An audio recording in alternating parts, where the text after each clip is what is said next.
Hello guys, स्वागत है आपको जय गुरु नर्सिंग कोचिंग क्लास में। तो आज जो हम बात करेंगे, जैसे आप सबको पता है 2 महीने बाद लाइक अप्रैल 14 में कि ऐसा अनाउंस हो गया है कि नॉर्सेट 6 होने वाला है।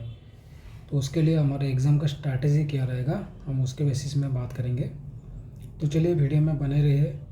एंड मैं आपको एक गारंटी के साथ बोल सकता हूँ कि अगर ये आप स्ट्रैटेजी फॉलो कर दिए, ऐसा नहीं बोल रहा हूँ कि आपका 100% एग्ज़ाम मतलब आप पूरा क्रैक कर लोगे। अगर आप पढ़ाई नहीं किए होगे तो कैसे क्रैक करोगे। बट अगर ये स्ट्रैटेजी आप फॉलो कर रहे हो तो आपको एटलीस्ट कुछ आइडिया आ जाएगा कि किस चीज़ में फोकस करना है, किस में फोकस नहीं करना है, एग्ज़ाम में कितना अटेंड करना है, कितना नहीं करना है, क्या सॉल्यूशन रहेगा। अगर टफ आ रहा है, अगर इजी आ रहा है तो हमें कैसे एग्ज़ाम में लाइक क्वेश्चन में कैसे ध्यान देना है। ठीक है, तो पहले जो आपका पॉइंट है, जैसे मैंने आप स्क्रीन पे देख पा रहे हैं, कंटेंट एंड फोकस।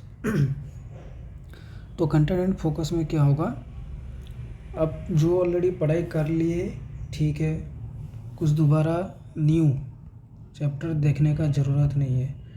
जो आप पढ़ाई किए है उसको रिवीजन कीजिए।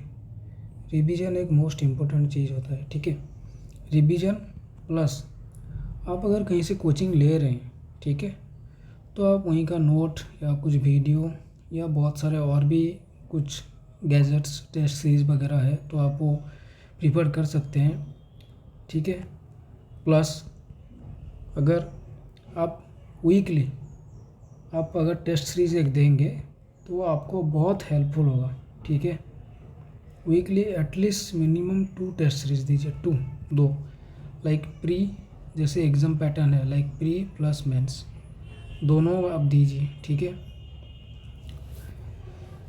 ये होने के बाद आपको एटलीस्ट एक आइडिया आ जाएगा कि आपका कितना परसेंटेज रह रहा है, क्या हो रहा है। वो तो अलग बात है, वो आप हम लास्ट में करेंगे। बट अभी इन जो फोकस आपको किस चीज़ में, जो पर्टिकुलर जो टॉपिक्स है, लाइक ऐसा नहीं है कि आप देखिए अगर आप कंटिन्यूसली पढ़ाई किए हैं, ठीक है, आपका रिवीजन हो गया है, बट ये लास्ट मंथ में भी ऐसे भी होता है कि कन्फ्यूज़न आ रहे हैं, क्या करें, जो पढ़ाई किए हैं वो सही से याद आएगा या नहीं, क्वेश्चन कैसे टाइप का आएगा, ये बोलना मुश्किल है। तो इसलिए जो भी आप टॉपिक पढ़ाई किए हैं उसमें से लाइक कुछ कुछ जैसे इम्पोर्टेंट्स देखिए। क्वेश्चन आपका पर्टिकुलर सपोज मान लीजिए 10,000 क्वेश्चन है, 10,000 क्वेश्चन में से 5,000 क्वेश्चन सबको पता होता है। 5,000 क्वेश्चन में से रेस्ट 5,000 क्वेश्चन में से 3,000 क्वेश्चन ऐसा आता है कि वही बाछा बाछा मतलब एग्ज़ाम में वो पर्टिकुलर जिसमें हम लोग ज़्यादा कन्फ्यूजन होते हैं। 3,000 में से 1,500 क्वेश्चन हम लोग स्किप करते हैं।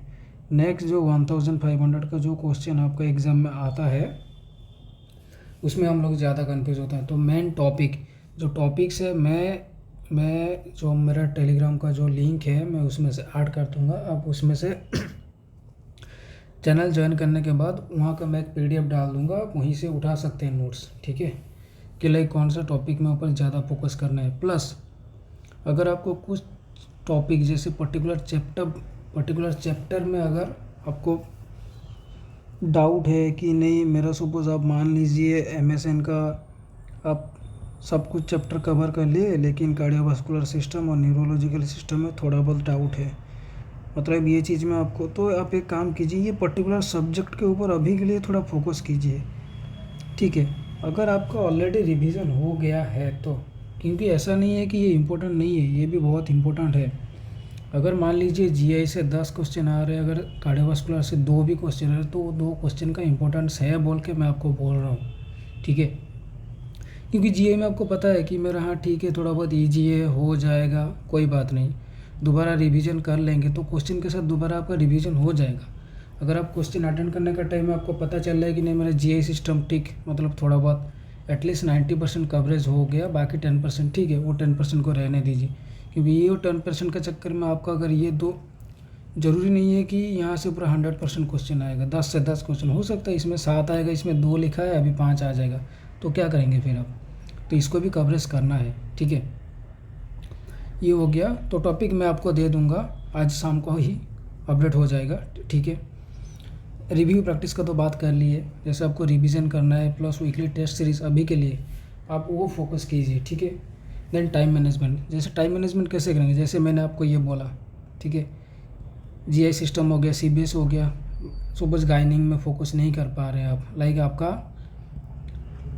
जो टॉपिक है या जो चैप्टर मतलब जो भी कोर्स है वो आपका पूरा क्लियर नहीं हुआ है, तो मैं हर टॉपिक हर ये का एमएसएन हो या पीडियाट्रिक हो या गाइनिंग हो, मैं सबका एक इम्पोर्टेंट नोट्स डालूंगा, आप उसी में से फोकस कीजिए। एटलीस्ट मैं आपको गारंटी देके बोलता हूँ 100 में से आपको 60 to 70 क्वेश्चन उसी रिलेटेड जो मैं लिखूँगा उसके रिलेटेड आपको मिलेगा ही मिलेगा।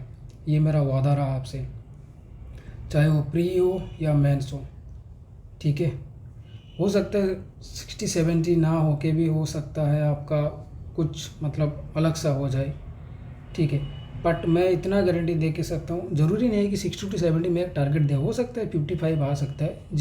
जो सही है मैं आपको मालूम, मैं आपको कुछ बढ़ा चढ़ा के नहीं बोल रहा हूँ, ठीक है। नेक्स्ट जो आएगा आपका क्वेश्चन प्रैक्टिस आएगा। क्वेश्चन प्रैक्टिस में जो आप टेस्ट सीरीज कर लिए।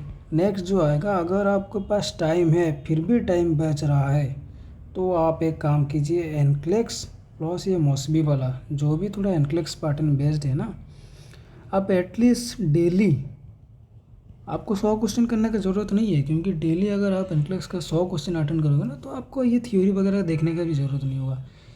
डेली एटलीस्ट 20 क्वेश्चन सॉल्व कीजिए, रैशनल देखिए किस लिए है, क्यों है और क्यों नहीं हुआ है, ठीक है। ये चीज़ अगर आप कर लोगे, मैंने आपको जैसे बोला 70% आपका जो एग्ज़ाम के लिए आप प्रिपेयर हो पाएंगे, ठीक है। 70 to 80% आप पूरा फोकस दे पाएंगे एग्ज़ाम में, ज़्यादा स्ट्रेस नहीं लेना है, कूल एंड काम, ठीक है। एग्ज़ाम आप लोगों का अच्छा ही होगा।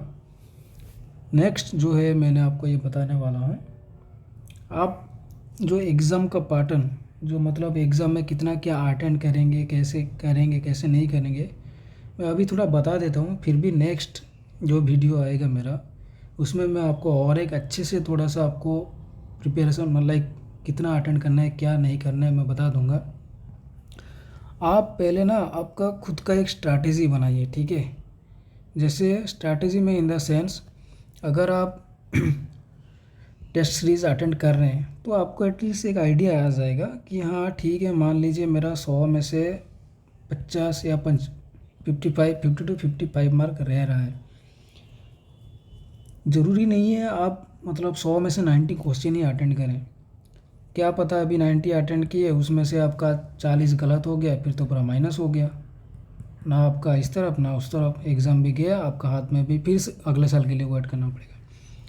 तो ज़रूरी नहीं है कि ऐसा कि 80 क्वेश्चन अटेंड करना है, बट आपको एक टारगेट लेके चलना है कि ठीक है मुझे 70 to 80 टारगेट करना ही है, ये आपको टारगेट लेके जाना है 70 to 80। बट वो भी क्वेश्चन के ऊपर डिपेंड करता है कि क्वेश्चन कैसा आया है। अगर आपको आ रहा है कि क्वेश्चन ठीक ठाक है तो आप जाइए, अभी अगर कुछ आपको नहीं रहा है, आपको 60-65 तक आ रहा है, हाँ रिस्क तो लेना है, बट आप अटेंड करके 90 अटेंड कर लोगे तो फ़ायदा क्या, कुछ फ़ायदा नहीं है। अभी अगर गलत हो गया तो आपका यहाँ पर माइनस हो जाएगा।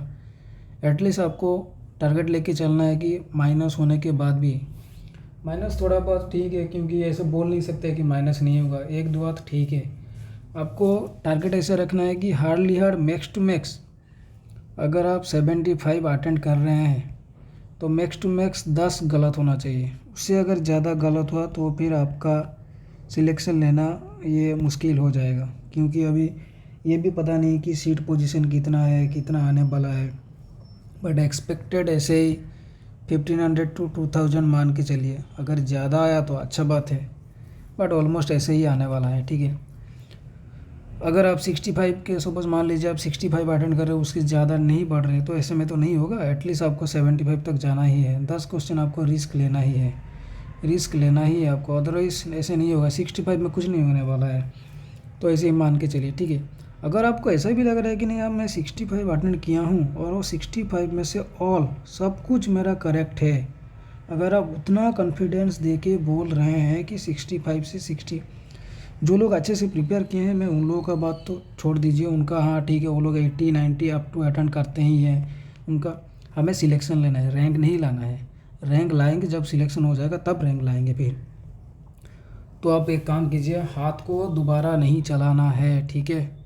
ना तो क्वेश्चन रिव्यू करना है, ना तो देखना है, ना तो फिर दोबारा कुछ अटेंड करना है अगर आपको लग रहा है सब कुछ करेक्ट है। क्योंकि मैं एक अपना खुद का एक दोस्त का एग्जांपल बोल रहा हूँ, मैं ऑलरेडी सिलेक्टेड हूँ, एम्स में हूँ। वो नरसेट 5 दिया था, ठीक है। नरसेट 5 में उसने क्या किया, 1 घंटे में ऑलरेडी वो 70 क्वेश्चंस का आंसर दे दिया है। मतलब ऑलरेडी वो 100 क्वेश्चन अटेंड करके 70 ऑलरेडी मतलब वो अटेंड किया है। और जो 1.5 आवर रहा, उसने क्या सोचा कि नहीं ठीक है थोड़ा अटेंड कर लेता हूँ, करते करते वो 95 तक पहुँच गया।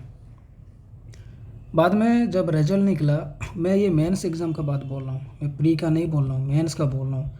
मतलब इसका जो इंसिडेंट है ना वो मेंस में हुआ है। उसका गलत हो गया 40। भाई क्या ज़रूरत था, लेकिन सही कितना था, 66। मतलब जो रिजल्ट आता है कि आपका 66 करेक्ट हुआ था, 40 गलत हो गया। 96 क्वेश्चन अटेंड किया था वो, ठीक है।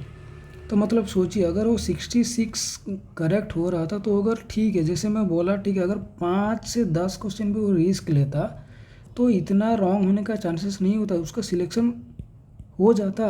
बट अभी क्या, उसको अभी नेक्स्ट ईयर के लिए प्रिपेयर करना पड़ रहा है।